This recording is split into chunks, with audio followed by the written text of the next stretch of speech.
May 27, 1942, Pier B. 16, Pearl Harbor Naval Shipyard. A lieutenant commander stood knee-deep in cold dock water, staring into a jagged rupture that carved across the USS Yorktown's hull, damage any sane engineer would measure in months, not days, with an enemy armada 8 days from Midway and a nation asking a broken ship to rise on command. Around him, 1,400 workers waited for orders beneath the ghostly silhouette of sunken battleships and scorched shorelines still visible from December's calamity, as Admiral Chester Nimitz reduced the impossible to a sentence: 72 hours to make the carrier good enough to fight, not perfect, not pretty, just alive and lethal by the time the Japanese arrived.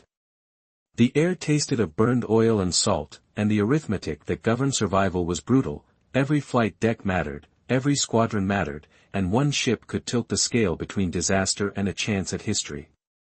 Japan had carved a blazing path through the Pacific and possessed a larger carrier force, while the United States' 7 fleet carriers were split between oceans, with 3 in the Atlantic and 1, Saratoga, stuck in repair, leaving Enterprise and Hornet to stand with the wounded Yorktown against veterans of the Pearl Harbor Strike Force unless this wreck could become a warship again in 3 days.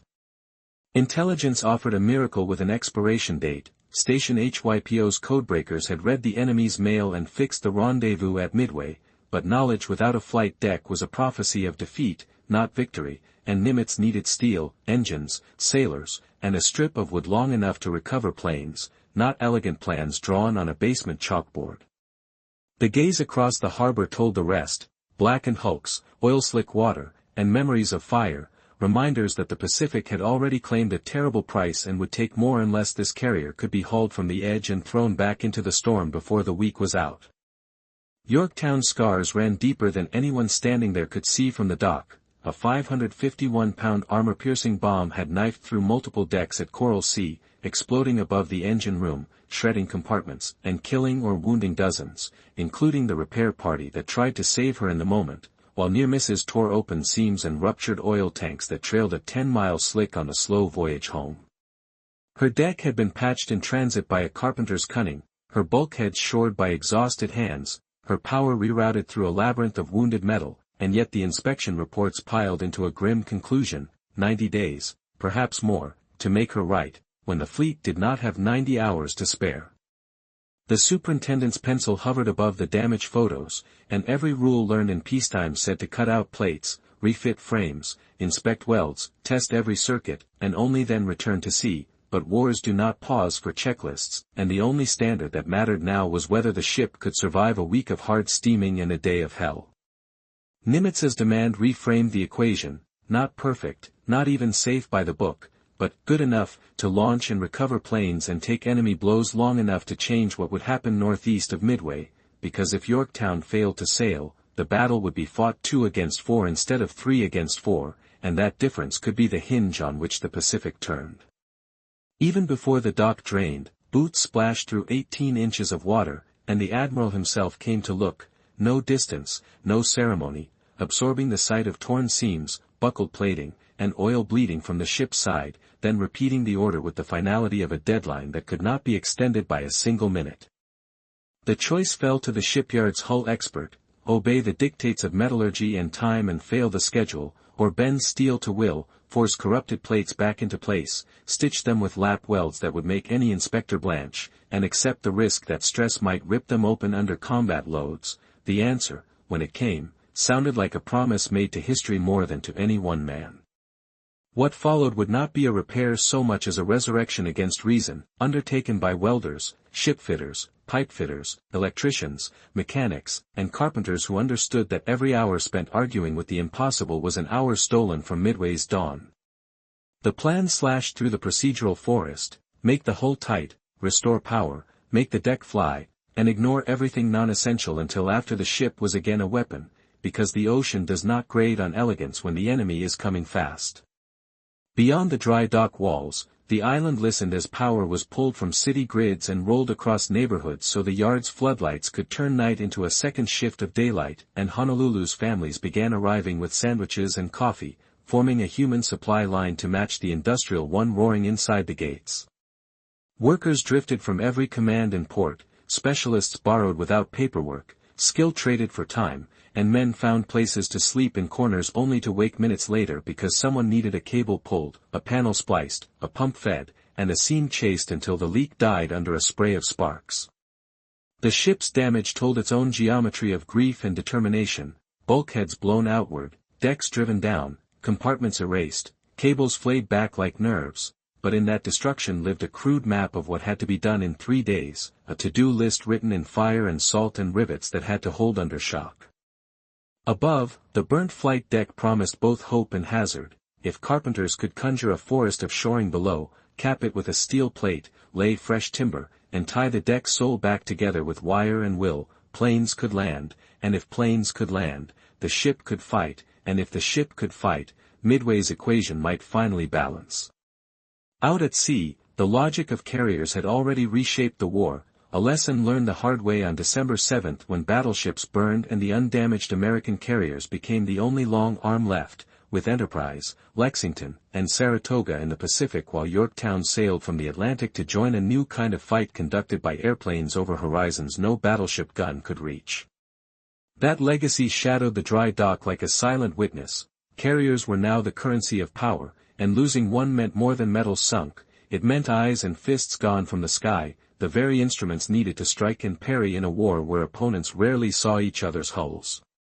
In that context, the ultimatum was less madness than math, because 3 flight decks arriving at Point Luck meant 3 chances for dive bombers to find targets, 3 magnets to divide enemy strikes, and 3 sets of pilots and crews able to absorb punishment and still hit back.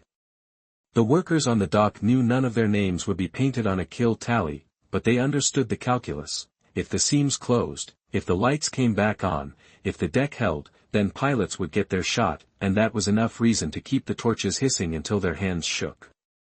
Orders flew without paperwork, foremen pointing instead of drafting, because minutes were more precious than signatures, and every shortcut became policy the instant it saved time without breaking the ship's spine.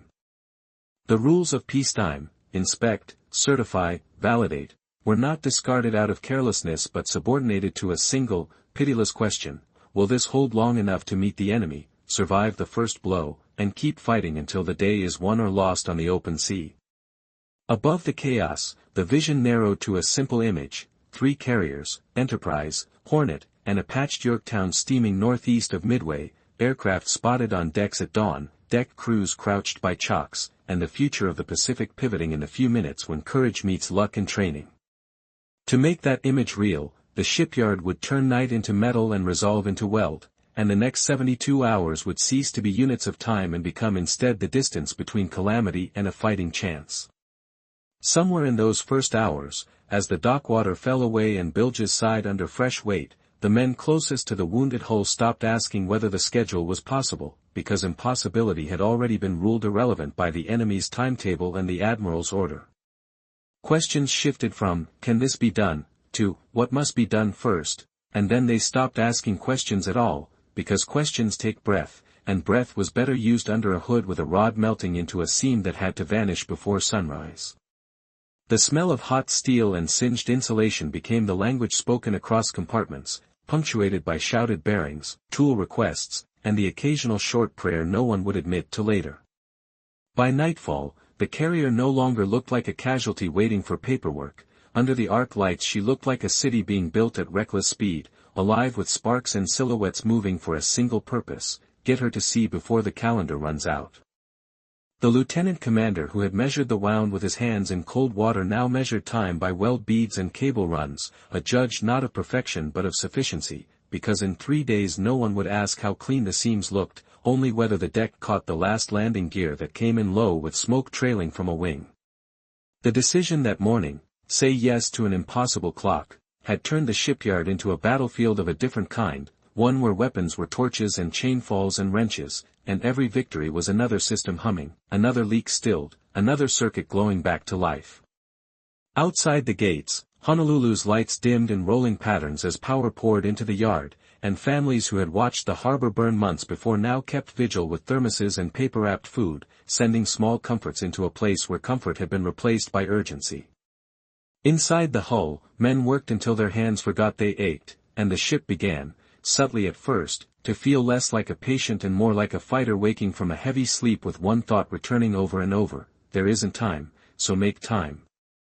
And still, threaded through the roar, was the knowledge that this effort would matter only if the ocean met the ship and the ship met her moment, because intelligence without carriers is a warning without a shield, and courage without decks is sacrifice without effect.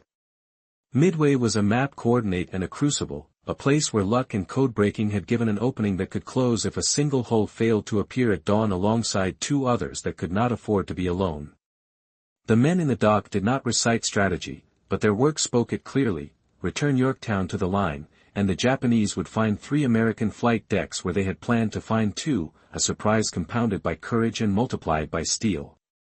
In 72 hours, either the ship would answer her name when called, or the Pacific would answer for her, and no one in that yard intended to let the latter write the story.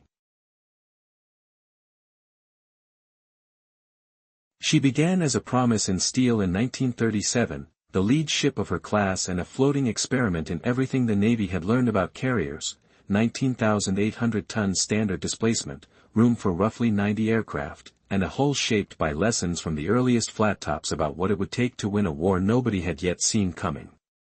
When the bombs fell on Pearl Harbor, Yorktown was far from the smoke and shattered masts, but the attack yanked her from the Atlantic to San Diego and into a new reality where flight decks, not battle wagons, would decide entire oceans. Rear Admiral Frank Jack Fletcher broke his flag aboard her as commander of Task Force 17, and within weeks the carrier and her crew were living at the high tempo of a new kind of fighting, scouting at horizon's edge, striking at places the eye could not see, and returning at dusk with decks blackened by exhaust and salt. The first test came in the Marshalls, Gilbert's raids of late January 1942, America's initial offensive breath after months of shock, when Yorktown's air group pounded Japanese installations and accepted the cost of training by fire as doctrine and muscle memory hardened in combat. In March, she joined USS Lexington to claw over the Owen Stanley Mountains and hit Salamaua and La by surprise, an audacious strike that turned geography into a weapon when dive bombers and torpedo planes slid down the far side of Jungle Peaks and found shipping in the open, losing only a single aircraft out of 104 in the attack while gaining what mattered most: confidence. Every success, though, was bought with deferred maintenance and attrition in pilots and planes, the kind of wear that accumulates like metal fatigue even when engines still answer the telegraph and crews still answer the call. By May, Yorktown was overdue for a yard period, but the war did not pause for inspection plates, and intelligence now pointed to Port Moresby on the southern coast of New Guinea as Japan's next step in sealing off the Coral Sea. Nimitz sent Fletcher's Task Force 17, Yorktown with Lexington, to intercept, and what unfolded between May 4 and May 8 became the first naval battle fought by forces that never saw each other's hulls, a duel of search arcs, radio bearings, cloud breaks, and the nerve to press attacks through flak and fighters. On May 7, American dive bombers sank the light carrier Shoho, Scratch 1 flat top, a pilot radioed, and though the triumph lifted spirits, it left the main enemy force with Shokaku and Zuikaku still hunting for a decisive exchange the next day. The morning of May 8 opened with both sides scouts racing the clock, and within hours Yorktown's dive bombers found Shokaku and landed 3 bombs on her flight deck, blows that would keep the carrier out of action for months and remove a lethal blade from Japan's hand at Midway. The counterstroke came like a thunderclap. Lexington absorbed the brunt, her guts torn by torpedoes and bombs until fire forced abandonment, but Yorktown's luck ran thin at 11:27 when an armor-piercing 551-pound bomb punched through her deck near the island and plunged deck by deck into the ship's vitals before detonating above the forward engine room. The blast was an eruption of pressure and flame that blew out 6 compartments across 3 decks and 24 frames, started fires that ran like fuses through ripped cable runs and shattered piping, and killed or maimed 66 men, including members of the very repair party meant to fight the blaze. In that inferno, Lieutenant Milton Ernest Ricketts took the hoses to where the heat was worst, mortally wounded but unwilling to yield, buying time and space for others to fight back, a final act that would be marked with the Medal of Honor after the smoke cleared and the ship steadied. 2 near misses clawed open the hull seams and ruptured fuel tanks. Behind the retreating carrier trailed a long slick that betrayed damage no sailor needed a report to understand. Yet the crew's discipline and damage control turned chaos into a plan, seal, isolate, smother, rewire, and within an hour the worst of the fires were out, and within 2 Yorktown reported she could make 20 knots, a miracle of training and stubbornness that kept her in the fight long enough to help right the battle's strategic draw that was, in truth, a check to Japan's expansion. The price was severe, Lexington gone to the deep, Shokaku crippled, Zuikiku's air group bled, but the strategic ledger favored the United States because Port Moresby remained unconquered and time had been purchased for what would come next at Midway. Yorktown, however, was not the same ship that had left port, and the voyage back to Pearl Harbor became its own campaign of improvisation as carpenters fashioned a wooden patch for the gaping wound in the flight deck and engineers rerouted power around compartments that no longer existed. The run took 18 days, with the carrier shedding oil like a trail of pain across the Pacific, and in those days the crew learned every bent stanchion and scorched conduit by touch in the dark while making the ship as safe as a wounded warship can be on open water.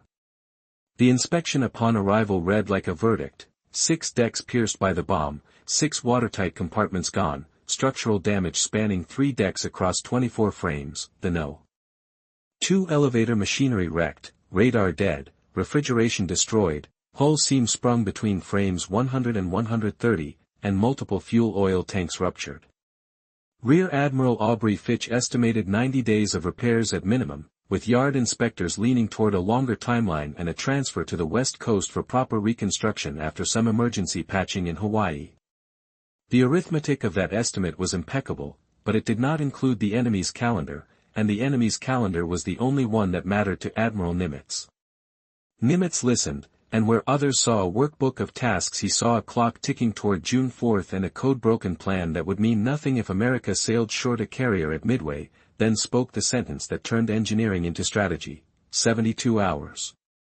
The room fell into the kind of silence that measures the distance between the necessary and the possible, and men who had refloated battleships and patched destroyers stared at photographs that said this was different because the damage ran through the ship's bones. The words that followed carried no romance: good enough to fight, a doctrine born on the spot that would carry through the war, win the next battle, then fix the rest, because perfect ships that miss their moment are useless artifacts. It fell to the shipyard's hull repair expert to bridge theory to action, cut out and replace as the manuals require, weeks of precise alignment and weld inspections, or force the warped plates back, pin them with brute tackle, and stitch them with lap welds that peacetime would never allow but war might forgive if they held for 2 weeks. The choice was not between good and bad work but between 2 kinds of risk: fail the deadline and guarantee a lopsided fight at Midway, or meet it with repairs that might fail under shock but offered the fleet 3 decks instead of 2 on the morning that would matter. "Yes, sir," he said at last, and the promise embedded in those 2 words was larger than any single craft: steel would bend, crews would endure, and a carrier would rise from the dock to stand beside Enterprise and Hornet in the killing fields of the Northern Pacific. The flashback to Coral Sea, then, is not just prelude but the map of everything that must be undone and redone in 3 days: bomb paths that cut across decks, compartments erased, pipelines shredded, wires slagged, and the hull itself sprung like a broken rib cage needing to be forced back into shape and bound with welds that would have to hold when a sea and enemy tried to pull them apart. It is also a ledger of valor and professionalism, from rickets in the smoke to damage control teams who turned death traps back into compartments, and pilots who returned to a ship that kept moving when physics said she should have stopped, all of which argued that if any crew and yard could drag a carrier across the gap between ruin and readiness, it was the one that had survived those days in May. Midway, fixed in time by Station HYPO's certainty, turned that argument into orders, and the orders into a wager where the stake was a battle that could tilt the entire Pacific, because 3 decks at Point Luck might be just enough to pull the enemy's fighters down, give dive bombers a clean run, and write a different future than the one the rising sun seemed to promise.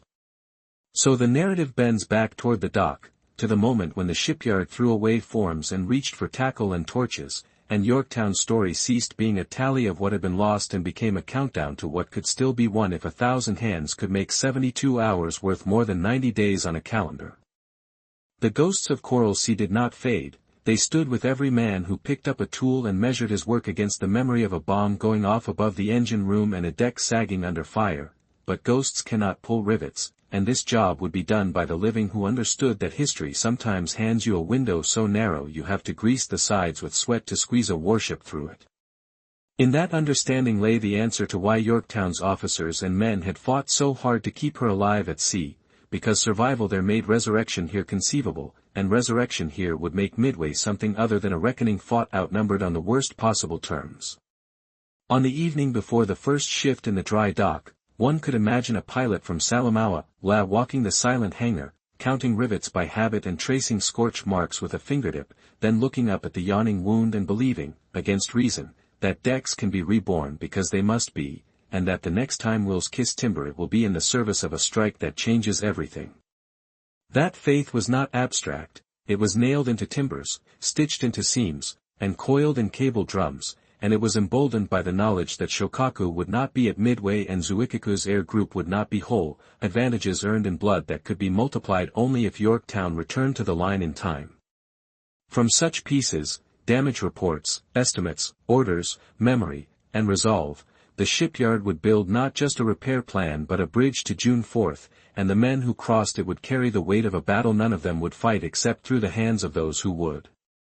In that sense, Part 2 ends not with Coral Sea as a wound but as a blueprint, and not with an estimate of 90 days as defeat but as a baseline to be defied, and it turns on a single man's order and another man's answer, 72 hours, yes sir, which together converted tragedy into a timetable and engineering into strategy, a fusion that would define what came next in the hot, bright nights of Pearl Harbor's dry dock.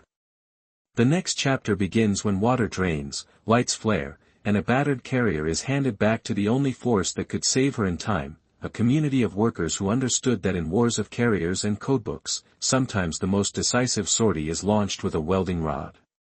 From there, the clock starts, and Yorktown's resurrection begins where her road to crisis left off, steel, sweat, and a deadline held in place by the knowledge that the ocean waits for no one, least of all a nation that must learn to turn impossibility into a work order.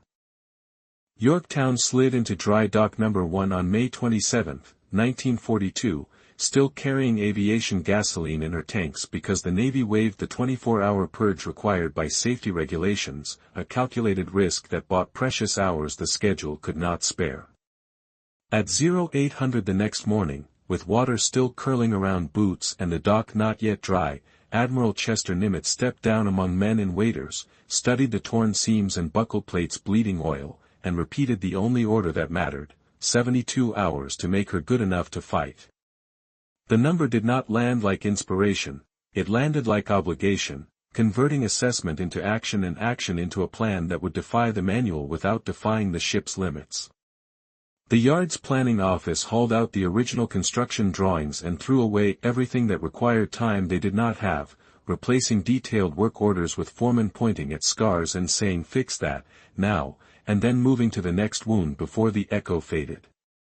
Priorities were carved with a knife's edge: first, make the hull tight; second, bring back power and essential electrical systems; third, restore flight operations; fourth, everything else that could be jammed into the hours remaining, nothing more and nothing less.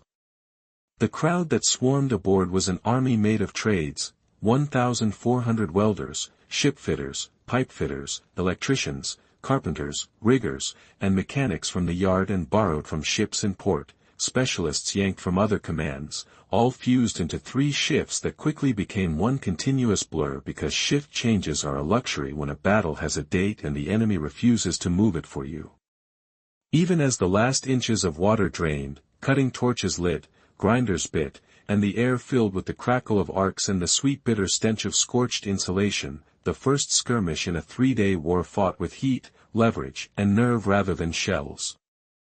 What confronted them inside was not merely damage but absence where steel should be, 6 compartments obliterated by the bomb, bulkheads bowed outward, decks blown down, pipes ripped open, cables flayed, an anatomy lesson in shock that mapped the tasks ahead like arteries that had to be tied off before the ship could live again.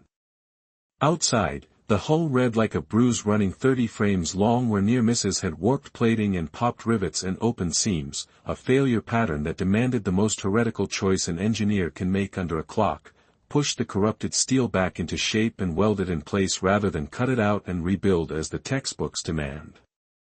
Lieutenant Commander H. J. Finstar, the yard's hull repair expert, lived at that crossroads between principle and need, measuring the ship's limits against the clocks, and chose the plan that would never pass a peacetime inspection because peacetime was not present in dry dock number 1 that week.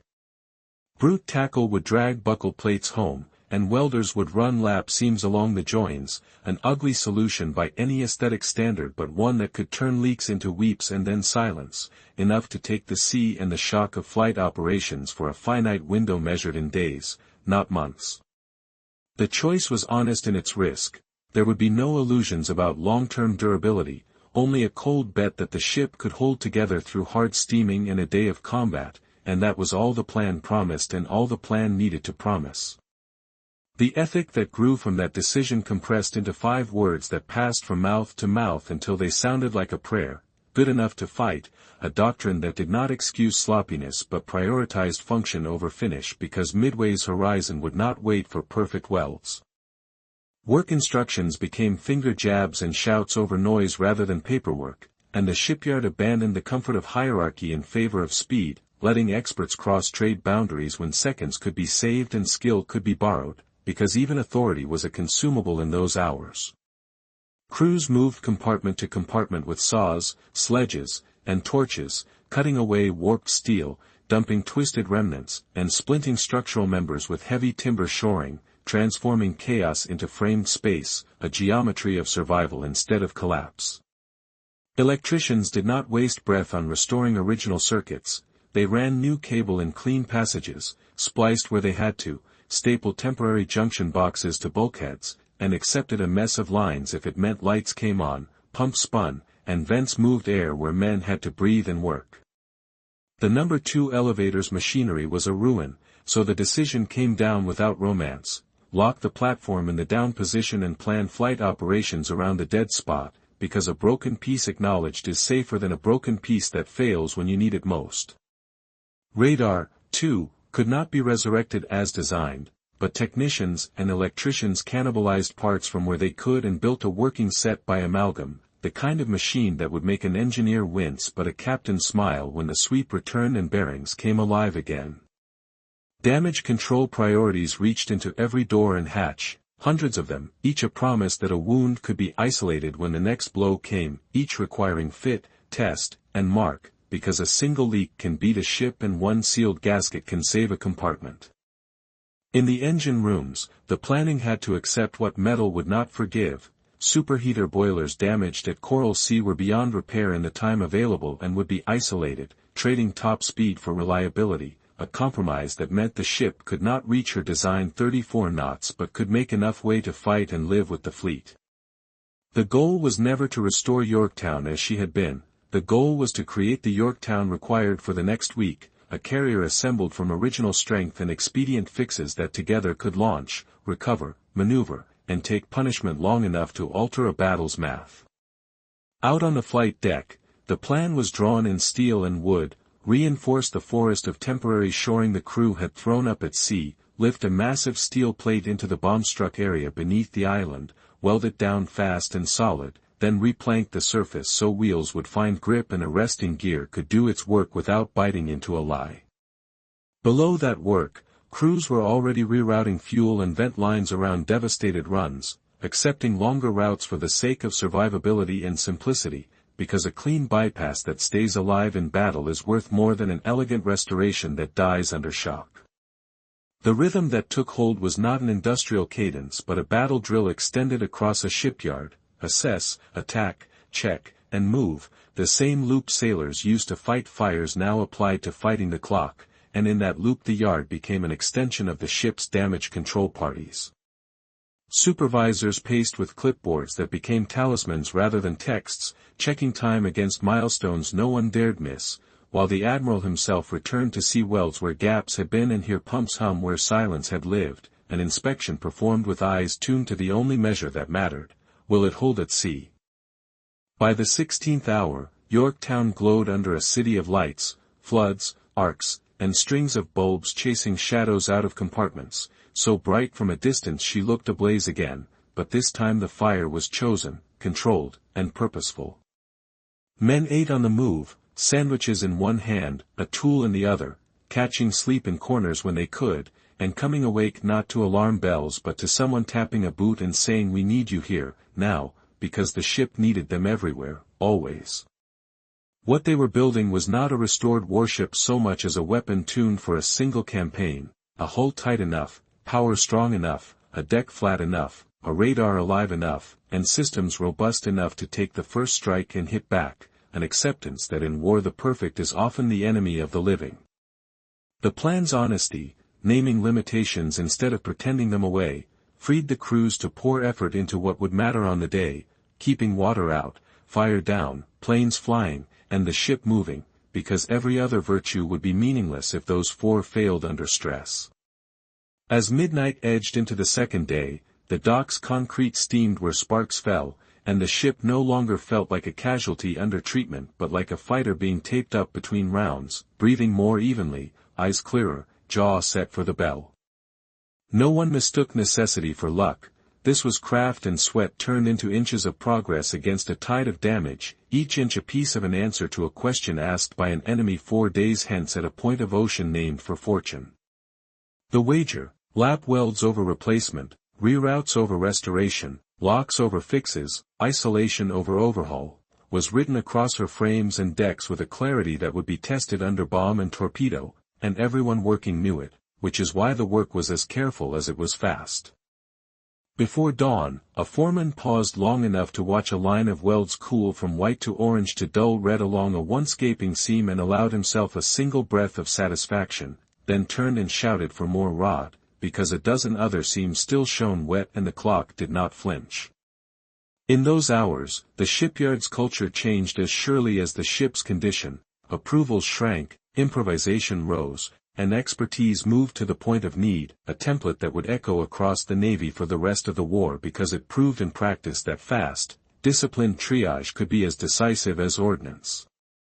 The dry dock had become a battleground of its own, and victory there would be measured not in enemy ships sunk but in another American carrier clearing the harbor channel at speed with aircraft spotted on deck and a rendezvous ahead at a place the enemy believed she could not possibly reach in time. The plan for the impossible had not been poetry, it had been a list, executed under lights that turned night into a second day, by hands that refused to slow, for a ship that refused to be late to a battle that could not be fought without her. By first light of the second day, there was no question left about whether the plan was working, only whether they could hold this pace long enough to cross the hard line between a promise and a ship underway, and every sound from within Yorktown, pumps thumping, blowers turning, tools singing, said yes. They went to work before the dock was dry, wading through inches of cold water with cutting torches already hissing, and the first sheets of twisted steel falling away like scabs as the Yorktown's interior was reopened and mapped for triage instead of despair. Inside the bomb's path, the geometry of destruction was precise and merciless, bulkheads blown outward, decks driven down, pipes ruptured, cables burned back to copper whiskers, and repair crews answered with saws, sledgehammers, and shore timbers, turning chaos back into rooms that could bear weight, hold pressure, and be sealed when the next shock came.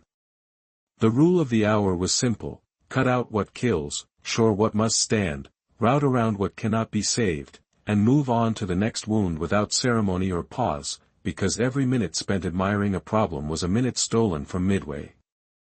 Sparks stitched through companionways as welders followed shipfitters' chalk lines, and the smell of hot metal and insulation fused with the thud of pneumatic tools until the ship sounded less like a casualty and more like an engine of work turning over on raw determination.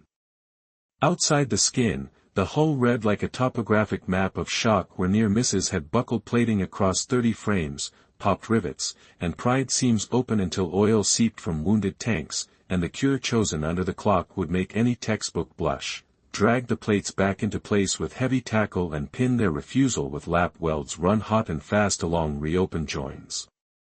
It was not pretty and was never meant to be, good enough to fight, not to be admired, and the question was not, will it last a year, but, will it hold through hard steaming and the day of battle, which, in that dock, qualified as a kind of perfection. Welders worked in relays, laying bead after bead while shipfitters braced plates with timber and jack screws, and every time a seam stopped weeping under water pressure checks, someone scratched a mark in chalk and moved to the next, because there were always more seams and fewer hours. By the time the dock floor steamed with fallen slag, the carrier's steel felt tighter under a mechanic's knuckles, the way a splinted rib feels bound but usable when a fighter decides to answer the bell anyway. On the flight deck, carpenters walked where fire had eaten the wooden planking to bare structure, listening to the echo underfoot for weakness, and then called for a forest of shoring below to take the load that would come with landings and takeoffs if the ship lived to see dawn at Point Luck. A massive steel plate was swung into the bomb-struck area beneath the island, lowered with the delicacy that only heavy machinery's best hands can manage, and then locked to the ship with a storm of welds that turned glowing lines into a promise the deck gang could trust with wheels and arresting hooks. Fresh planking went down above like a wooden oath, and where the grain met steel the ship regained not just strength but purpose, because a carrier without a deck is a story without an ending. Below, arresting gear teams traced runs and drums, testing throws and tensions, determined that when a pilot came home with fuel fumes and a prayer, the gear would bite and hold rather than skip and betray him. Electricians confronted a nightmare of slagged panels and cables severed like tendons, and they made a decision that would save days the ship did not possess: do not unspool the past, build a new present, run new lines through clean passages, splice where needed, hang temporary junction boxes like lifeboats on a bulkhead, and light the ship back to life one circuit at a time. Lights returned in jagged patches, passageway, pump room, vent trunk, then spread until glow chased shadow out of compartments that had felt like tombs hours before, and with each click and hum came the deep reassurance sailors know by feel when a ship's systems start talking to each other again. The number 2 elevator machinery was a ruin. The verdict was immediate and merciless: lock it in the down position and write a new choreography for aircraft handling around a dead square on the board, because a known obstacle beats an untrustworthy mechanism every time in a fight. Radar, too, had died under the bomb's shock, but technicians with a thief's touch and an artist's eye cannibalized parts and wove a working set back together, a patchwork lens that could still throw bearings and ranges when the horizon filled with hostile returns. Damage control teams became carpenters of survival, pulling, refitting, and testing hundreds of watertight doors and hatches because the ability to seal a wound within a ship is as decisive as any maneuver executed upon it, and because every marked, tight gasket was a bet placed against flooding and fire. In the engine rooms, mechanics found machinery jolted off mounts, lines cracked, and fittings loosened like teeth, and they worked through each system, tighten, align, test, until the rhythm returned to pumps and turbines, the heartbeat of a carrier that must move or die. Some damage would not be argued with. The superheater boilers ruined at Coral Sea were isolated, and with that decision Yorktown traded away a measure of top speed for the reliability to steam as part of a task force, which mattered more than any figure on a design sheet. The goal was never to restore what had been but to ensure what must be: enough power to turn into the wind, enough endurance to hold station, enough control to dance through attack and recovery cycles without stuttering into danger. The choreography on board became its own language, a ballet of trades in steel-toed boots where welders followed fitters, where electricians closed panels only after riggers had cleared their routes, where damage control waited at the edge of every job to test the result with hose and hammer and chalk. Work lists changed hour by hour, written on the back of gloves and in the memory of foremen who moved like field sergeants through smoke, issuing orders with a finger jab and a nod rather than a paragraph, because clarity under noise beats eloquence every time. Men slept in snatches, curled where necessity allowed, while others stepped over them with cable coils and tool bags, and the only time they stopped moving entirely was when a bright shower of sparks made them flinch, then grin, then keep going because the weld was good and the line was true. The ship itself began to feel different to those who knew her, the vibrations more coherent, the sounds less ragged, the faintest sense that somewhere beneath their boots she was approving the work and asking for more.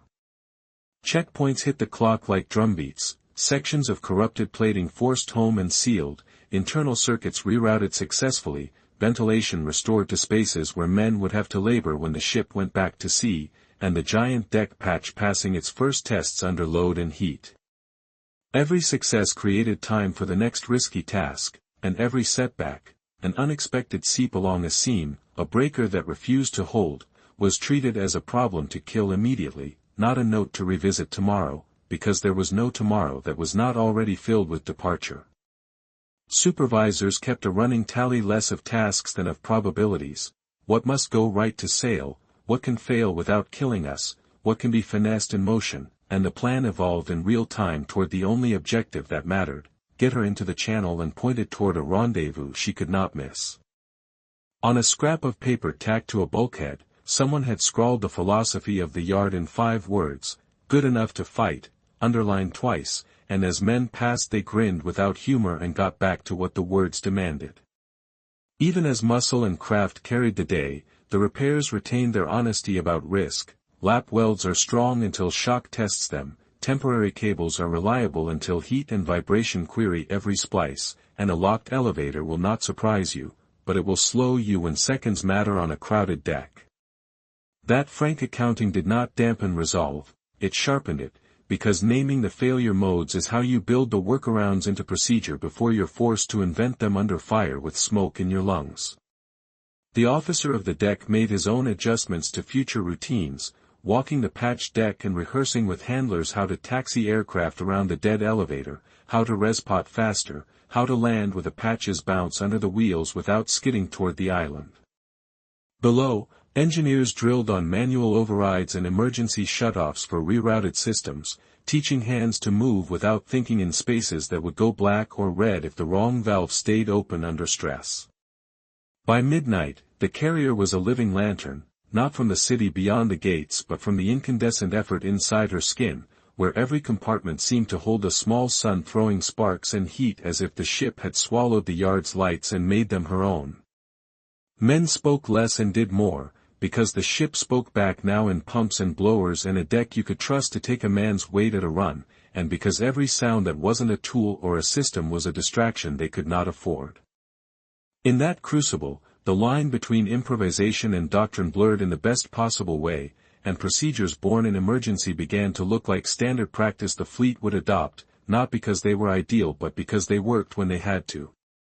The truth of carriers is simple: a flight deck is a promise made to pilots, and every weld, splice, and shore that night was a word of that promise spoken aloud until the ship, patched and restless, seemed to be repeating it back: I will be there. By the second dawn, there were fewer open mouths on the damage map and more checked boxes where systems had refused to die a second time, and the men closest to the work started using a new phrase without meaning to: when we sail, because in their bones they felt the turn from if to when.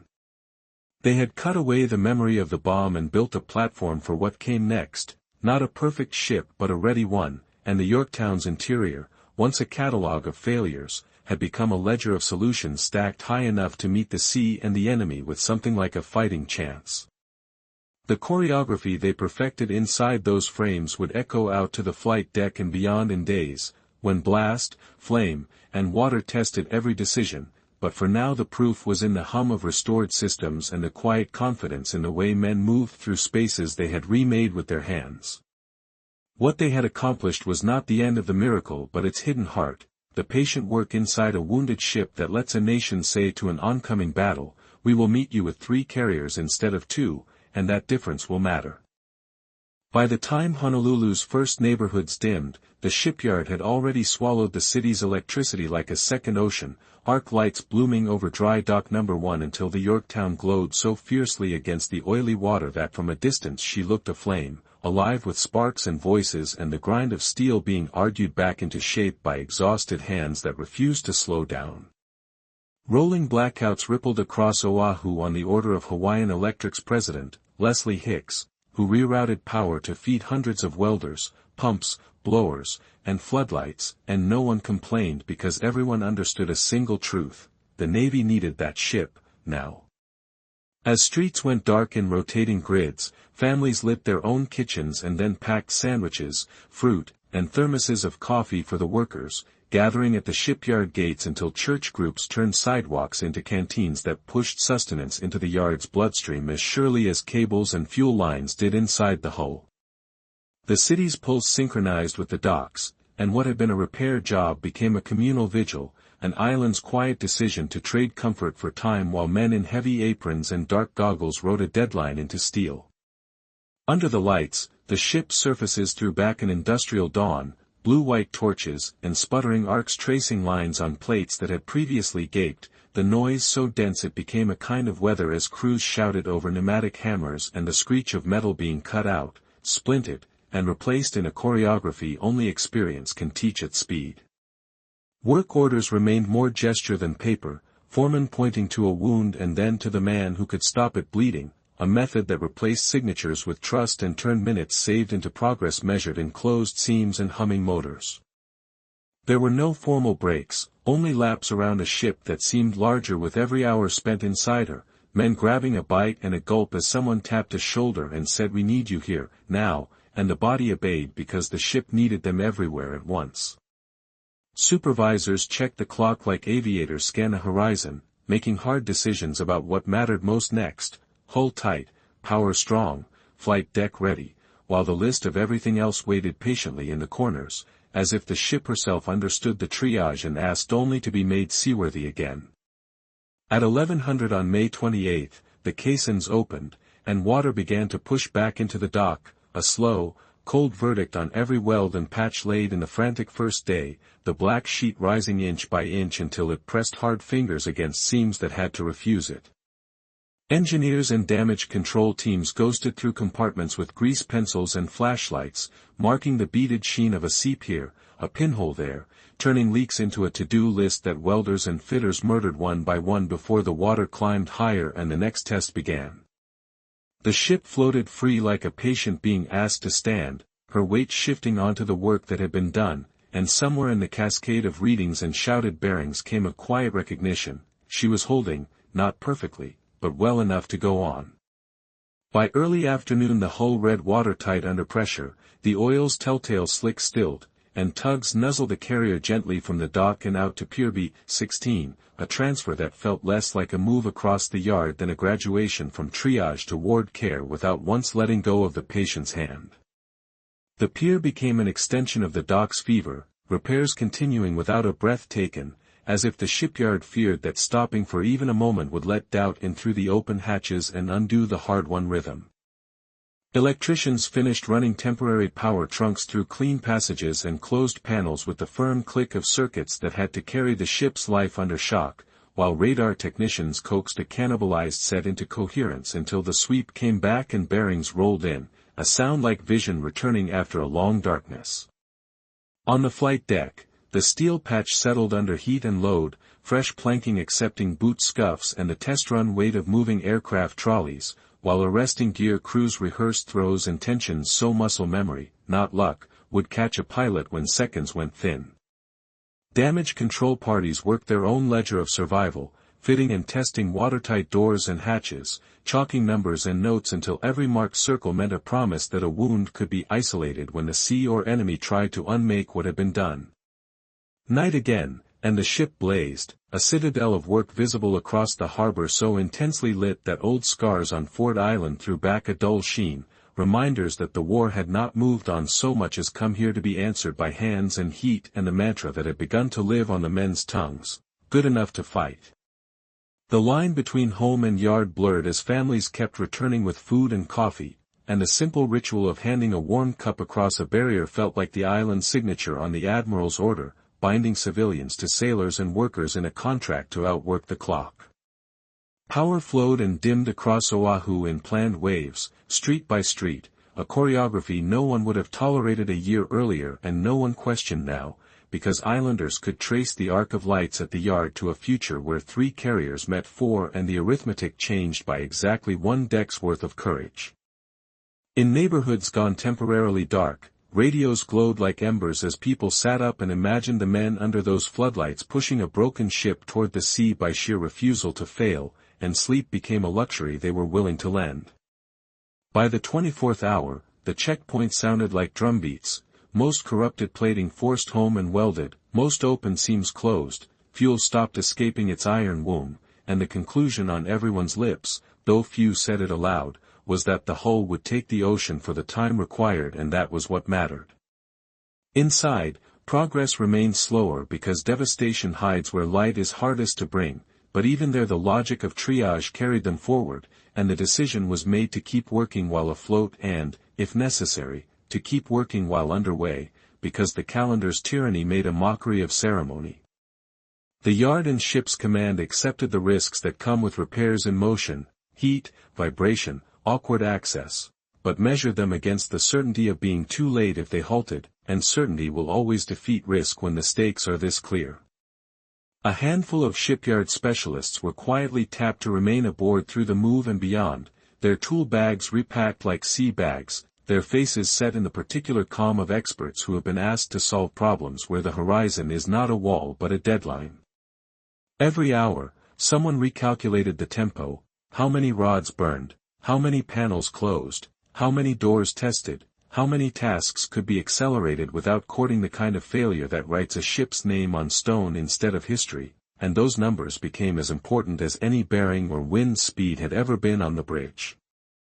The ship responded to the attention like a living thing, vibrations smoothing out underfoot, pumps finding a steady thrum that sailors recognize as health, not noise, and the deck under the new patch losing the hollow, tentative note it had carried the day before. Men began to move with the presumption of departure in their stride, small adjustments to routines that signaled a shift from repair toward readiness, the way a prizefighter's corner becomes quieter and more focused in the round before the last bell. When someone scrawled a new time on a chalkboard and circled it, sail at 72 hours, it didn't look like hubris anymore, it looked like a train schedule written by people who intended to be on it even if they had to push the cars themselves. The island's contribution, measured in sandwiches, coffee, and patience in the dark, sounded humble when set beside tons of steel and miles of cable, but it was not, it was the moral current that fed the technical one, permission from the community to spend everything on a ship that might not come back but must go anyway. Workers felt it whenever they stepped outside to cool their faces and saw the impromptu lines of neighbors and church ladies and kids who should have been asleep, offering food with the same solemnity as passing a tool into an outstretched hand. Inside the gate, that energy converted to speed and steadiness, a refusal to fumble a fitting or mismeasure a span, because mistakes cost time and time was the only commodity more precious than steel in those hours. The knowledge that the Japanese would arrive on schedule fixed everyone's eyes on the same clock, and there is a particular power in a deadline shared by an admiral, a welder, and a woman pouring coffee at 2 in the morning. By the third dawn, the carrier looked different, not just patched but purposeful, with cranes swinging off and deck gangs clearing lanes the way a stage crew clears for the first act, and there was a sense among the men that the ship herself knew she had been summoned and intended to answer. Repairs would continue at the pier and then at sea if needed, because the work's new address mattered less than its completion, and the line between yard and ocean had been blurred on purpose so the schedule could not be defeated by geography. What happened under those floodlights, the blackouts, the coffee lines, the leak hunts as the dock refilled, the tow to pier B-16 with sparks still flying, became the quiet core of the miracle, the part that no pilot would ever see and every pilot would rely on when wheels hit timber at dusk. The shipyard had built more than a repair, it had built momentum, and momentum would carry Yorktown down the channel and out to sea with workers still wiping sweat from their eyes as the horizon opened and the clock moved with them instead of against them. Morning came not as a sunrise but as a schedule, and at 72 hours the ship was still alive with sparks and voices, workers welding, electricians closing panels, damage control parties chalking door after door, even as tugs eased their shoulders against Yorktown's hull and the bridge began the quiet ritual of getting a patched carrier ready to move under her own power. The order to let go all lines cut through the clatter, answered by the groan of hawsers and the churn of screws as the boilers fed pressure into a ship that had not had the luxury of sleep, only the mercy of momentum. Black smoke lifted from the funnel like a signal to the island, and the men still aboard felt the deck's subtle tremor change from the shiver of repair to the purposeful vibration of a warship taking herself in hand, a distinction sailors can feel through their boots and bones.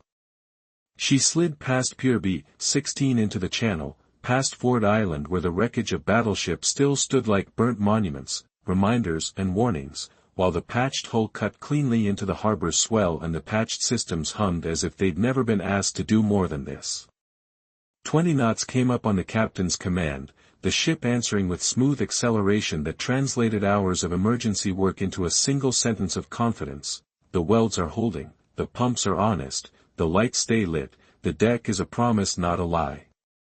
On the pier, men in burned gloves and streaked goggles watched the carrier recede toward the horizon until the arc light seemed to be receding with her, and many of them wept without shame because what had just happened in 3 days should have taken 3 months, and no one in that yard had been guaranteed this ending when the admiral spoke the number aloud.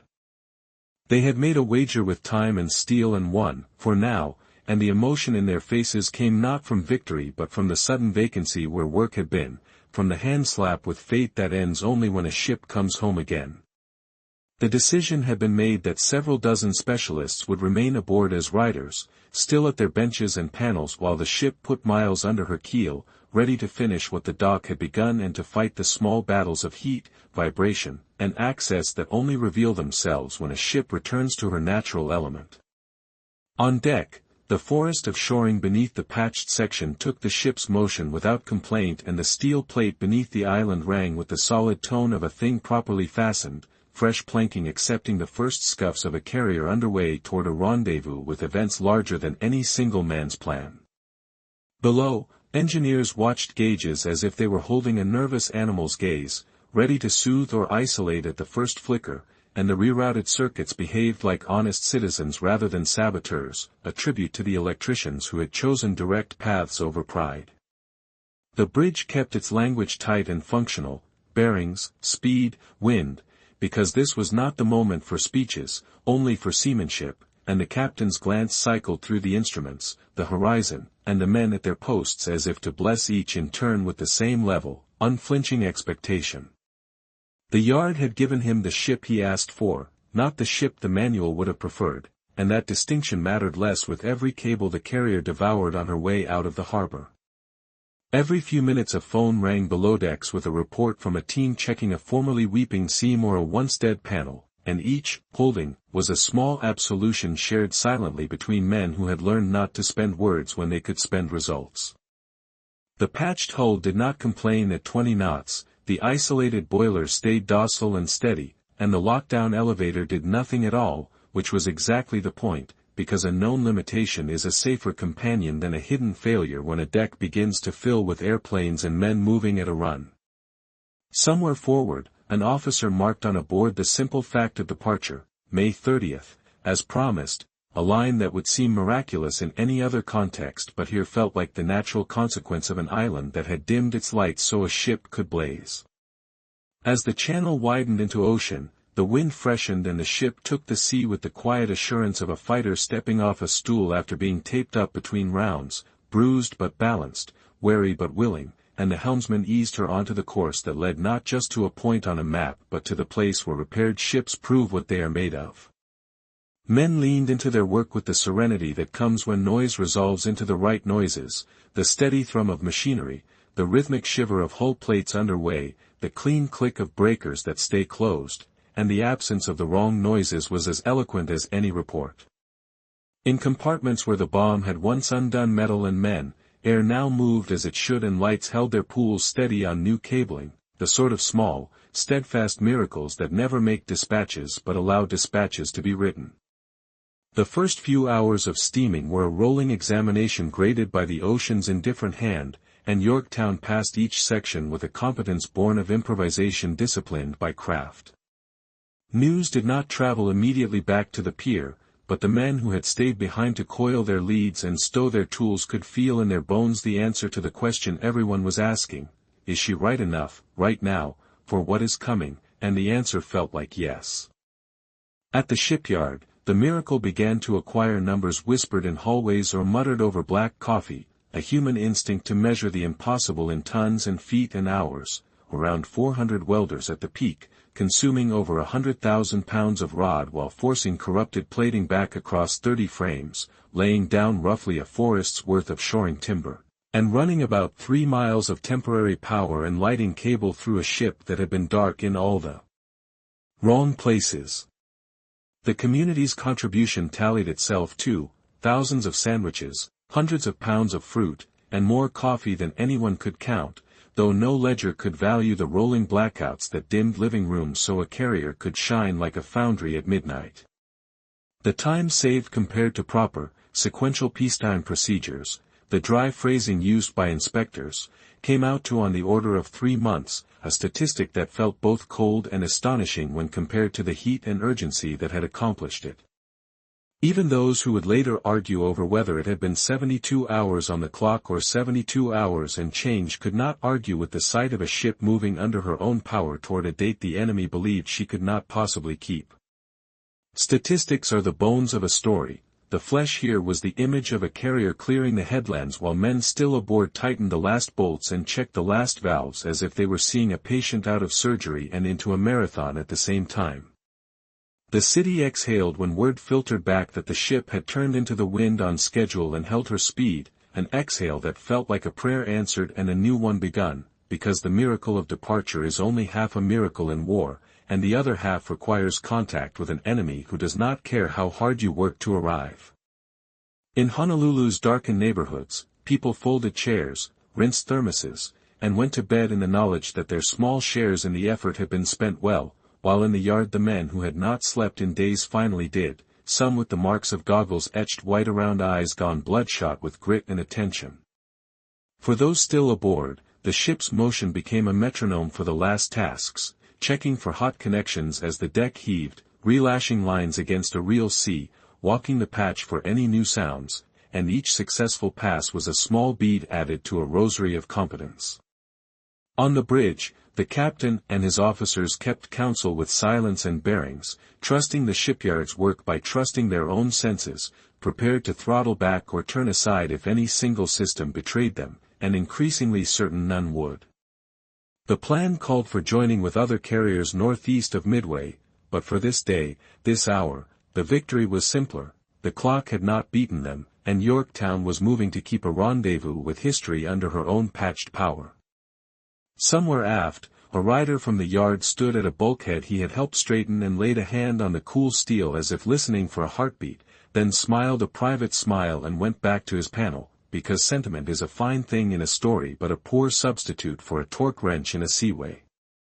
Up on the island, a signalman squinted into clean wind and salt and felt the particular pride that comes from serving on a ship that should not, by any reasonable calculation, be here at all, and yet is, and is on time. These quiet, ordinary gestures, hand on steel, eye on wind, were the truest measure of the miracle, not spectacle, not grand words, just a repaired ship, a steady course, and a crew whose confidence rose with the sun because everything that had to work did. The departure did not erase the risks written into lap welds and temporary runs and isolated boilers, but it proved that risk properly named and managed can be the ally of courage rather than its enemy, and that was doctrine worth carrying into whatever the next days asked of men and metal. With the harbor behind and blue water ahead, Yorktown's patched deck threw a clean shadow on the sea, and everyone who saw it understood that sometimes the difference between defeat and decision is precisely one flight deck made ready in time. They found each other on open water where the ocean had been named Point Luck, Yorktown joining Enterprise and Hornet to form 3 flight decks where only 2 had been expected, with Admiral Fletcher assuming overall tactical command from Yorktown while Spruance led Task Force 16 nearby, the American order of battle leaner than Japan's but sharpened by foreknowledge and resolve. Intelligence from Station HYPO had fixed the window and bearing of the enemy, but information is only a weapon when carried by steel, and the miracle of 72 hours meant the ambush could be sprung with 3 carriers, not 2, a change in arithmetic that would echo through every minute that followed. The Japanese came on schedule and in strength, for fleet carriers with more than 250 aircraft screening a vast armada, their plan to smash Midway and then annihilate any American force drawn into rescue, a design elegant on paper and brittle under surprise. Against them, the Americans fielded 3 carriers with roughly 233 aircraft and a screen of cruisers and destroyers, inferior in raw tonnage but superior in position and purpose, because certainty is a heavier weight than metal when a battle's first move is chosen by the side waiting in silence. Dawn on June 4 broke to the sound of enemy aircraft lifting from decks miles away, the first Japanese strike clawing at Midway's runways and fuel while American patrol planes traced arcs through cloud and sunlight until contact reports began to land like drumbeats on the flag bridges of Task Forces 16 and 17. Fletcher ordered strikes launched from all 3 carriers, and Yorktown's deck gang spotted Dauntless, Devastators, and Wildcats in a choreography made harder by a dead elevator and a patched deck that would have to prove itself in the rhythm of launch and recovery rather than the calm of a dockside test. Enterprise and Hornet had already put their attack groups into the air, and the sky began to fill with fragile lines of torpedo planes flying low and slow toward a storm they could not outclimb, followed by dive bombers climbing to altitude on fuel, faith, and the hope of a clear vertical path to a target deck.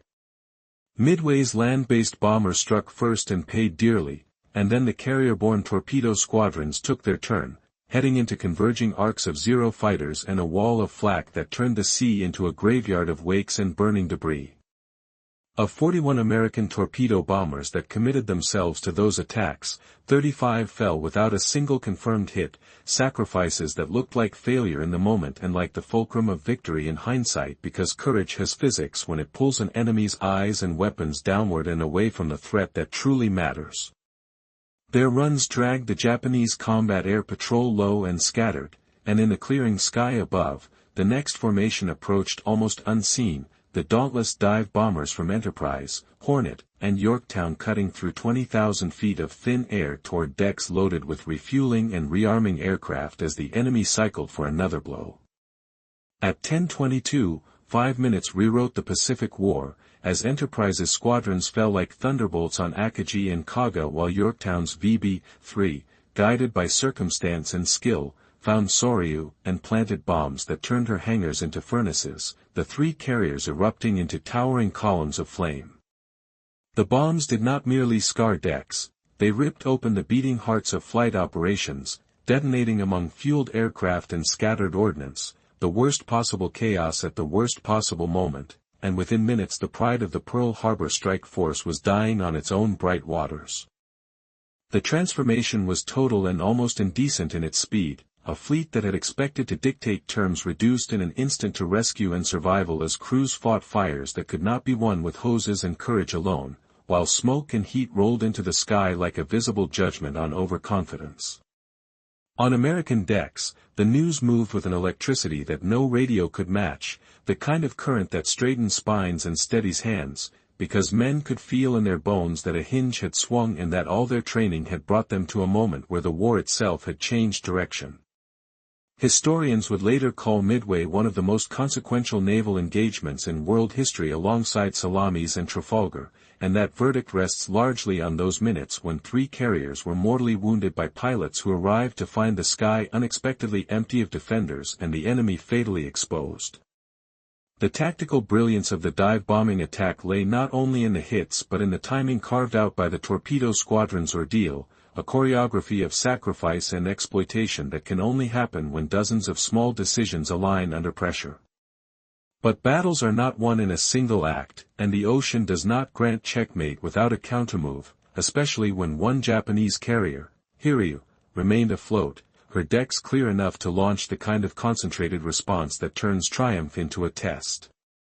From Hiryu, the first wave clawed into the sky with a singular purpose: find the American carriers that had created this catastrophe and make them pay in fire and steel, a purpose sharpened by rage and discipline and the knowledge that only a killing blow could reopen the door that had just slammed shut.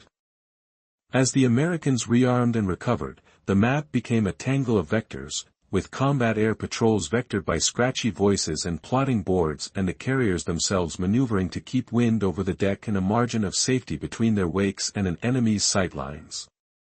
Yorktown's patched systems were about to be tested in earnest, and the men who had learned her new rhythms over the last days listened to pumps and panels with the same intensity pilots used to scan cloud breaks, because the next minutes would require a ship to answer like a living thing under sudden pain.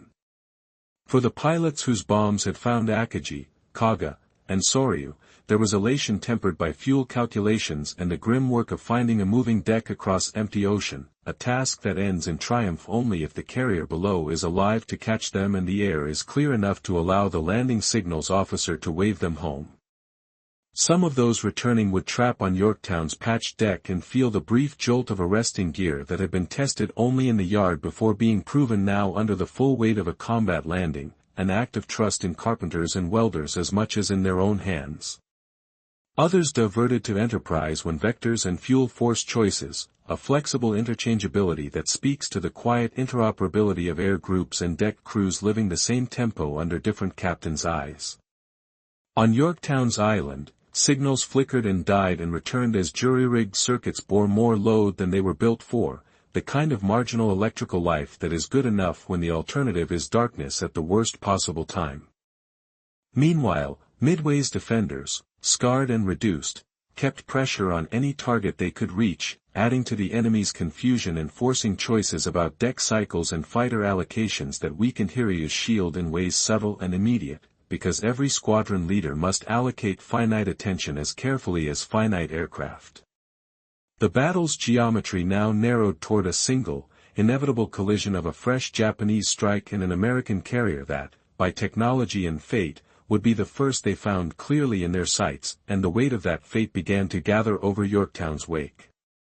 Yet even under that gathering threat, the larger reality held: 3 carriers had fought this morning, not 2, and that third deck had divided the enemy's attention, absorbed American air groups from multiple sources, and contributed the bombs that turned Soryu into a pyre, effects cascading outward through every decision the enemy would make that afternoon.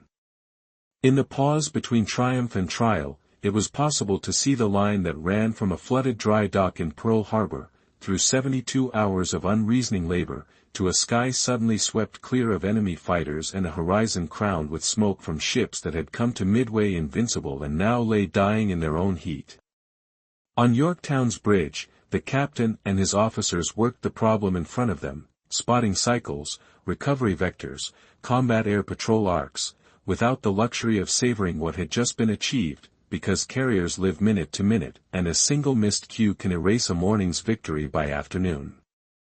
Down on the deck, handlers moved with the instinctive economy that only repetition breeds, taxiing aircraft around the dead elevator and across the patched section as if the ship had always been built that way, proof that doctrine can be rewritten by need and still function with grace. In the engine rooms, the measured calm of gauges held steady, a quiet assertion by metal and oil that the ship would give her officers what they asked for when they asked for it, an assertion no one would have dared to make 3 days earlier.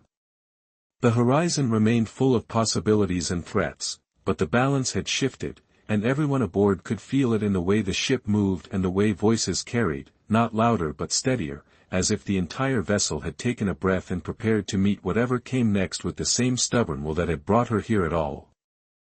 The counterstroke came from the one enemy carrier still unbroken, and when Hiryu's first wave found Yorktown early that afternoon, 3 bombs walked across her deck in quick succession, punching through near the island and around the forward elevator, igniting fires, breaking power, and throwing the ship into a sudden, dangerous list that painted the horizon at an angle no sailor wishes to see. Damage control moved with the same disciplined ferocity that had saved her at Coral Sea, isolating compartments, smothering flames, rigging emergency power, and wrestling the list back toward even until, incredibly, the carrier steadied and took way again, building to about 18 knots as hoses hissed and smoke thinned into the wind over a patched deck that had not cracked under the strain. For a time, it seemed the ship had slipped the noose. Aircraft recovered to her as if normalcy could be reasserted by will, and men looked at one another across scorched steel with the shocked, grateful understanding that a vessel and her crew can out stubborn physics for at least another day. Then came the next line of tracks over the sea, torpedo bombers angling in low with green water flicking from their wings, and at 1,536 2 hits slammed into Yorktown's port side, opening her like a fist through paper as compartments flooded, power died, and the slow lean to port returned with a finality no amount of shoring could deny. Captain Elliot Buckmaster read the ship's condition in the language of pressure, list, and silence, and gave the order to abandon ship while orders still held, a command obeyed with the same professionalism that had kept her alive until then as lines went over, rafts hit water, and destroyers moved in to take men aboard with a speed born of drill and fear. Through that long night, Yorktown refused to die, a burning, stubborn hulk whose patched seams and splinted bones still held against the Pacific's long persuasion, a presence that kept pulling eyes back over shoulders from the decks of rescuers because living things are hard to leave in the dark. Dawn of June 5 brought a new calculus, salvage parties returned to test what could be saved, and the verdict was not hopeless, at least not yet, fires contained, flooding managed, list reduced, the prospect of tow raised like a hand from a hospital bed to say not finished. USS Vireo took the line, and the damaged carrier began to move under another ship's strength, an image of defiance that made sense only to those who had learned in these waters that survival is a chain of small victories linked across hours until luck or enemy action breaks it. The enemy did not forgive, and on June 6 the submarine I-168 slipped through a cordon of razor-wake destroyers to present a periscope's cold eye to the towing scene, an opportunity too perfect for war to decline, and her torpedoes leapt from their tracks toward history with the invisibility that makes underwater weapons feel like fate. Two struck Yorktown, fresh wounds driven into a body already learning how to live with too many of them, and a third found the destroyer Hammond, which had come alongside to feed the carrier power, breaking the smaller ship in two with such violence that a minute later her depth charges exploded as she sank, killing many in the water with concussions that battered Yorktown's already fragile innards and smashed fittings loose like teeth. The destroyer screen fell on the submarine with depth charges that churned the sea white, but I-168 escaped, leaving behind oil, wreckage, and the terrible business of rescue that always follows a clean, lethal strike, while the tow was cut and the decision made to evacuate the remaining salvage teams rather than add their names to a ship's long ledger. Through another night, Yorktown drifted, listing slowly as water found every new path gravity offered, the geometry of defeat unfolding with the same implacable logic as the geometry of repair had days earlier but now in reverse, a ship's last lessons being taught to those who would remember them for the next battle. At 5:30 on June 7, the list accelerated, a slow tilt becoming a roll onto her port side as those watching from nearby decks understood the moment's meaning in the set of shoulders and the fall of silence, and at 7:01 she turned over and slipped beneath, stern first, flags still flying, witnessed by sailors who came to attention with heads bare and eyes wet at the passing of a ship that had fought beyond reason and time. Patrol PBYs dipped wings in salute overhead as Yorktown fell into 3,000 fathoms, coming to rest later found at 16,650 feet by Robert Ballard's team decades on, the emergency flight deck patch and the rough lap welds along her corrupted plating still visible like the lines of a healed wound that tell as much truth as any monument carved in stone. The numbers that historians would fix to the outcome had their own sterile clarity. Japan lost 4 fleet carriers, about 248 aircraft, and over 3,000 men. The United States lost Yorktown, 1 destroyer, about 150 aircraft, and 307 men. But numbers cannot weigh the experience or the irreplaceable loss of trained Japanese pilots and mechanics that hollowed future strikes and tilted the Pacific's balance irretrievably. In that balancing, Yorktown's presence was not a footnote. She absorbed both of Hiryu's counterattacks that might otherwise have found Enterprise and Hornet, bought time and survivability for the other decks, and put bombs onto Soria that helped turn a morning's ambush into a day's decision, proof that a repaired ship can change the world's arithmetic if she arrives on time. What the salvage teams proved in the hours before I-168's torpedoes ended their work was that the shipyard's gamble had paid off far beyond the dock. The patched hull remained tight for 5 days, jury-rigged electrical systems functioned under shock and fire, and the improvised radar and modified flight deck did their duty under the worst adult supervision the enemy could offer: explosions, heat, and chaos. Every violation of peacetime standards, lapped seams, rerouted cabling, locked-down elevator, had been vindicated by the simple verdict of combat: did it work when asked? and the answer across the board was yes until the sea and a submarine said no. The wrecking of Hammond echoed as a warning across the fleet about the lethality of underwater weapons amid salvage, but it also underlined the ferocious loyalty of destroyers and the men aboard them who put steel between wounded giants and further harm, even when the harm came from below and inside the radius that bravery alone cannot shield. Those who had worked under arc lights in Pearl Harbor, and those who had sweated under the patched flight deck, could trace a straight line from a yard's impossible schedule to an ocean's improbable victory, a line made visible in the smoke columns of Akagi, Kaga, and Soryu and in the terrible dignity of Yorktown's final roll.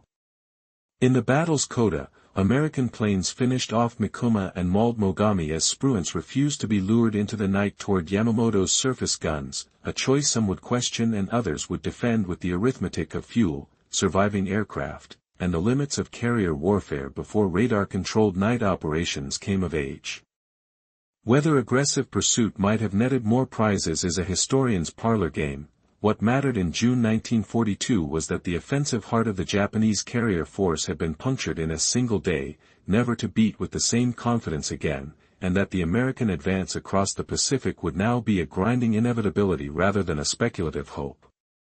In that new reality, Yorktown's loss acquires meaning beyond grief because her presence at Midway made the victory possible and her endurance under attack made other ships' survival more likely, a calculus of sacrifice and effect that is the dark, necessary math of war. The lesson that would outlive the men who learned it was simple and unforgiving: when time is the enemy, good enough to fight, can be the difference between a chapter closed in sorrow and a chapter turned toward advantage, and the proof lies where the patched deck once cast its shadow and where 4 Japanese carriers lie under the same indifferent sea. Lewis Walters, one of the electricians who had strung cable through Yorktown's wounded spaces and then ridden her to sea to finish the job, would weep when the news came that she had gone down, and then, in the days that followed as the story clarified, feel pride take the place of grief because the systems he and others had restored allowed men to fight fires, pump out compartments, and recover aircraft long after any reasonable measure said the ship should have been blind and still.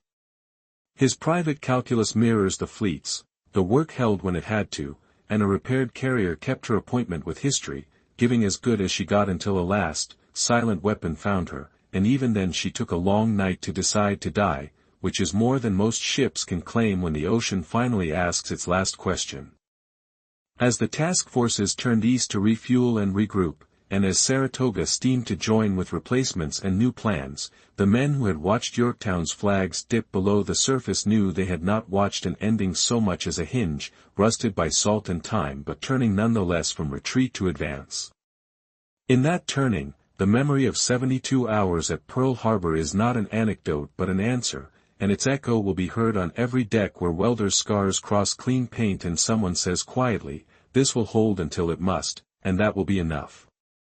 They learned the truth in pieces, first as rumors in the yard that Yorktown had taken bombs and lived, that she'd taken torpedoes and still fought fires and corrected her list, and then as the full story settled over Pearl Harbor like a dawn after a sleepless night. The patched hull had held for 5 days of steaming and combat, the jury-rigged electrical backbone had carried light and power under shock, and the improvised deck had caught wheels at the end of missions that helped set 3 Japanese carriers ablaze. Grief came with the final word, June 7, 701, capsized and gone, but it was joined, strangely and rightly, by pride, because a repaired ship had met her appointment with history and proved that, good enough to fight, can, in the right hands, be indistinguishable from perfect when measured by outcomes instead of paint and polish. The men and women who had watched her clear the channel while sparks were still dying on their gloves understood that their work had not been a gamble against physics so much as a bet on discipline, craft, and time, and Midway paid that bet in full. They could trace a straight line from floodlit nights to the morning when torpedo squadrons drew enemy fighters down and Yorktown's dive bombers fell on Soryu, a line that kept going into the afternoon when her battered decks and divided the enemy's retaliation, absorbing blows that might otherwise have found Enterprise and Hornet. For one electrician named Lewis Walters, the news cut in 2 directions at once. The ship he had crawled through with a coil of cable over his shoulder was gone, and the systems he had helped bring back from darkness had bought hours and lives when men needed them most, a contradiction only war can make and only work can reconcile.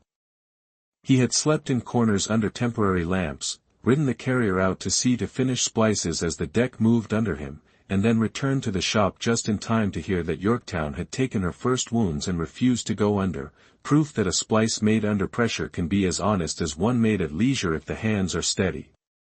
When the final word arrived, submarine, fresh torpedoes, the long night's slow roll, Walters wept, and then, as the fragments of the battle took shape, let pride anchor grief because the flight ops that mattered had been possible, the pumps had run when they had to, and the light had stayed on long enough for men to fight back. We knew what was at stake, he would say years later, and the words felt less like memory than like a working definition of duty applied to steel and wire until an outcome emerged that no story can improve upon. Validation did not arrive as a certificate but as a ledger marked in outcomes. The hull stayed watertight through steaming, strikes, and salvage, the rerouted circuits carried load under blast and heat, the lockdown elevator became a known obstacle rather than a hidden menace, the radar improvised from cannibalized parts found and fed bearings when clarity mattered most. Every violation of peacetime standards, lap welds stitched over forced home plates, timber forests holding a steel patch beneath the island, emergency junction boxes dotting bulkheads like lanterns, held up under the only test that counts, which is whether a ship still answers the bell when called. By the cold arithmetic that sits beneath the awe, the numbers tell their own story. Approximately 120 tons of steel plate welded into the hull, corrupted plating forced back across 30 frames, over 3 miles of temporary power and lighting run, 47 junction boxes installed, hundreds of watertight doors refit and tested, and about 400 welders at peak consuming more than 100,000 pounds of rod while Honolulu dimmed its own lights to feed the yard. The time saved, roughly 3 months, was not a brag but a delta measured against an enemy's calendar, and it was cashed in at Midway with the sinking of 4 Japanese carriers and the survival of a fleet that could not have afforded to fight 2 against 4 on that morning's terms. Out of those hours grew a doctrine that would spread through the Navy with the speed only necessity confers: prioritize watertight integrity, power, and flight operations, accept calculated risk, prefer good enough to fight over perfect too late, and teach damage control to improvise within discipline rather than to await permission from a manual written for a different war. Emergency repairs that began as heresy, lap seams, jury-rigged circuits, field expedients, were codified into practice, drilled into crews, and carried from dry docks to forward anchorages where wounded ships needed to be turned around not in months but in days or hours. The Pearl Harbor Naval Shipyard, having resurrected a carrier on a deadline no one had the right to expect, became a synonym for speed married to quality, its workers fanning out across projects that repaired or modified thousands of ships before war's end, each job carrying a little of Yorktown's hard-won grammar in its first line. Within that culture, the courage to accept good enough ceased to be a compromise and became a principle. The shortest, safest line between a wounded hull and a fighting deck is the one that gets you to the next battle on time, and time is the theater where strategy either lives or dies. The human ledger stands beside the technical one, and in the days after Midway it balanced out in gestures as unadorned as the work that made them, a welder staring at his burned gloves and realizing he had watched the ship he saved sail into history, a foreman counting doors chalked tight and knowing each was a boundary pushed back against flood and fire, a city that had gone dark in rolling waves and then lit again when the ship cleared the headlands. This, too, was validation, that a community can become part of a ship's crew without ever stepping aboard, and that sandwiches, coffee, and patience in the dark are as real as steel when a nation is building time it does not have. Even the war's industrial momentum, so often explained by charts and tonnage, has a pulse that can be heard in that dry dock if one stands very still and listens, not numbers, but a chorus of tools and voices choosing speed with care, improvisation with accountability, and craft with purpose. From that chorus the Navy took a lasting note and carried it forward. When the enemy has already set the date, the only standard that matters is readiness on time, and the Yorktown's 72 hours remain both proof and instruction. By the time newsreels and briefings put Midway into the nation's living rooms, the men who had made departure possible were already back at their benches, faces still ringed with the pale marks of goggles, hands nicked and blackened, ready to do it again without asking whether it was possible because they had learned to ask a different question: is it necessary? Their answer, yes, and then how, traveled outward through fleets and factories, an ethic that would do as much to end the war as any single weapon, because it converted orders into action at the speed of need. The precise places where Yorktown's repair changed the outcome: Soryu burning, Hiryu's blows absorbed, Enterprise and Hornet still afloat, exist on maps and reports, but they also live in the minds of those who began to think of a carrier not as a delicate instrument that must be perfect to play, but as a robust machine that can carry scars and still sing when it must. In that shift from fragility to resilience lies the heart of the aftermath. Midway did not merely turn the tide, it taught a way of working that kept the tide turned, ship by ship, repair by repair, deadline by deadline met. Decades later, when Robert Ballard's team located Yorktown standing upright on the abyssal plain at 16,650 feet, the cameras traced the same scars that men had mapped by torchlight: lap welds stitched along corrupted plating, the massive steel patch beneath the island, and temporary junction boxes still clinging to bulkheads. Hard evidence that emergency work done under impossible time pressure had not merely held for days, but endured for generations in cold, perfect dark. The wreck did not argue, it testified. Every seaman played a deposition taken under oath from a ship that survived long enough to alter a war and then kept her secrets until light returned to read them again. Seeing those welds reach across frames like calloused fingers, one could imagine the floodlit nights at Pearl Harbor and the quiet vow they embodied: make the ship good enough to fight, and history will do the rest. In that sense, the wreck is less a tomb than a ledger, with credits tallied to welders and shipfitters and electricians who turned hours into strength and left their signatures where only machines and time could find them again.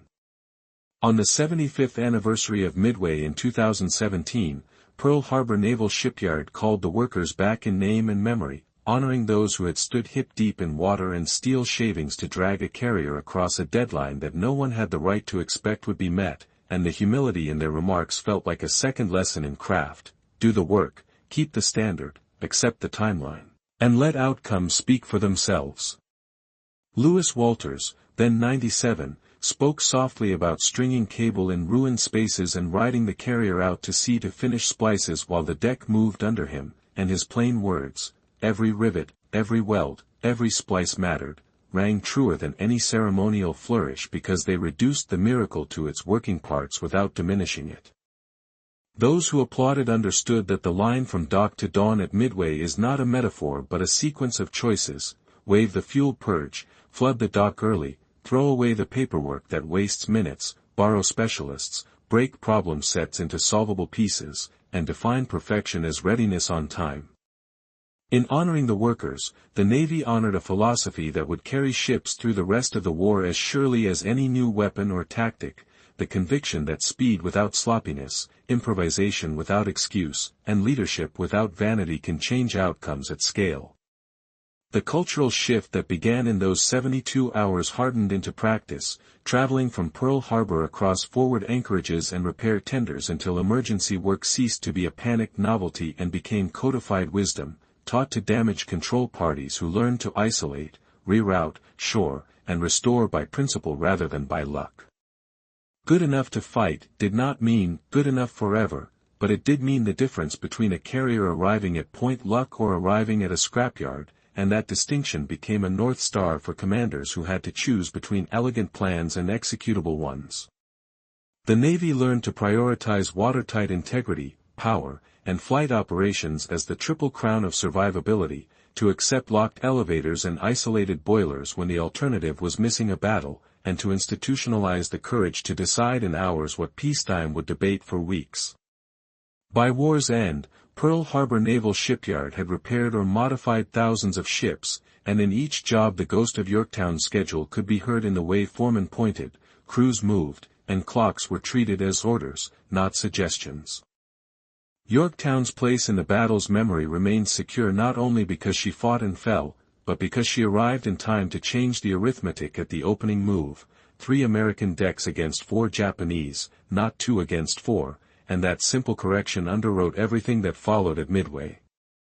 Her air group's bombs found Soryu, compounding the collapse begun over Akagi and Kaga, and her very presence helped divide and absorb the enemy's counterblows that might otherwise have wrecked Enterprise or Hornet before the day's verdict was complete, a distribution of pain that kept American striking power alive for the final blows. These are not romantic claims, they are mechanics of combat stitched into after-action reports and loss tables that show how one deck's arrival ripples outward through an enemy's options and a fleet's survival curve. Navsia's own recounting calls Yorktown the key to victory, and what makes a key is not its gleam but its fit, cut in this case by 1,400 hands and turned in a lock that would not open to any other shape. In the years after, historians would refine the narrative but not the outcome, placing Midway in the line of decisive sea fights where timing and nerve outweigh mass, for Japanese fleet carriers lost with their irreplaceable pilots and deck crews, against an American loss bill led by Yorktown and Hammond, an exchange that turned a surging tide into a managed advance. Arguments persisted over whether Spruance should have pressed night pursuit, but the arithmetic of fuel, pilot fatigue, and battleship gunfire in darkness favored prudence, and the victory did not require dramatic epilogues to confirm its weight. The truths that mattered were simpler: Japan's offensive heart staggered and never fully recovered, and the United States gained time to build, train, and choose the fights that would carry the fleet westward island by island until Tokyo's lights went out by surrender, not blackout. Somewhere inside those truths, the shape of a patched deck at dawn persists like a watermark, reminding anyone who looks closely that strategy sometimes begins with a welder's arc and ends with a map redrawn. Back in the abyss, the cameras moved past the island and along the flight deck where the scar of the steel plate remained as legible as a scar on a veteran's skin, and in that mark one can read an ethic as old as ships and as modern as code-breaking: get there in time with enough strength left to act, and all the theory in the world will suddenly agree with you. The lap welds that peacetime would scorn drew bright lines across plates that peacetime would have replaced, and in their stubborn continuity lies an answer to the timid question, what if it fails? It did not when it counted, and that is why you are here to ask. The temporary junction boxes that once fed lights to men crawling through smoke now wear sea growth like metals, and their presence is less an artifact than an argument for the value of solutions that are honest about limits and ruthless about aims.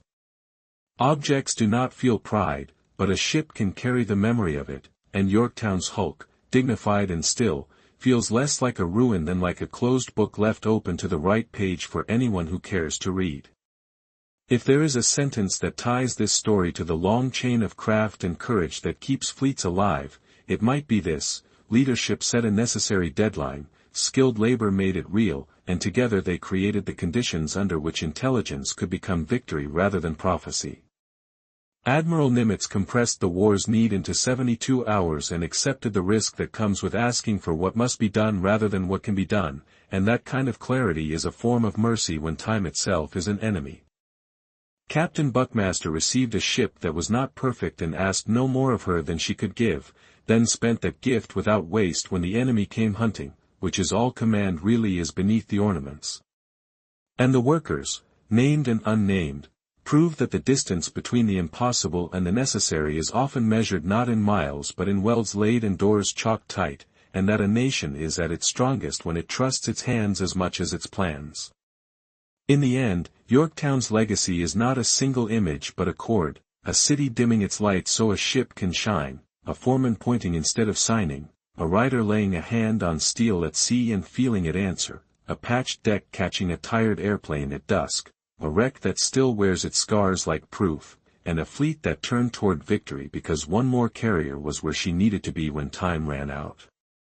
If history teaches by example, this is one worth learning until it becomes reflex. When the stakes are clear, the clock is short, and the work is hard, choose readiness over ritual, speed with discipline over perfection with delay, and never forget that outcomes are the only credentials that matter in a war decided by minutes.